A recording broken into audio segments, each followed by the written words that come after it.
จะผ่านจะพ้นวันเวลาที่จะยอมรับว่าไม่มีเธอมันหนักหนามันช่างยากเย็นต้องเอาความเป็นทุกข์สร้างเป็นพลังเปลี่ยนเอาความผิดหวังเป็นกำลังใจต้องเอาความคิดถึงที่มีผลักดันไม่ให้ท้อใจเก็บทุกอย่างกลับมาวางตามเดิมเอาข้าวของและรูปเธอคืนมามาวางไว้ที่เดิมนั้นให้ได้มองไปแล้วเหมือนไม่มีเธอให้มองไปแล้วเหมือนว่าเธอยังอยู่ต่อชีวิตให้ก้าวไปให้หายใจไปวัน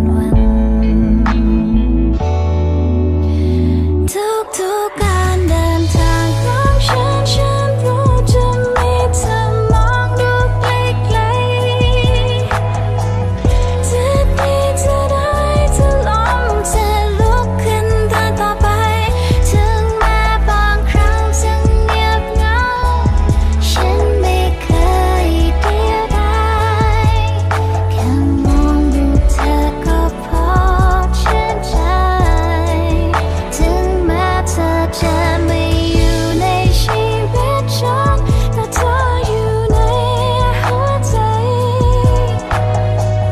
เธอมีความหมายเหลือเกินกับฉันในวันอ่อนไหวเวลาที่เธออยู่กับฉันแม้มันจะสั้นเกินไปแต่ฉันดีใจที่ได้รักเธอ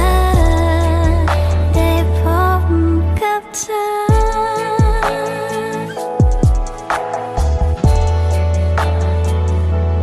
กว่าจะผ่านจากวันเดือนเป็นปีฉันเพิ่งรู้ว่าทุกวินาทีมันเชื่องช้า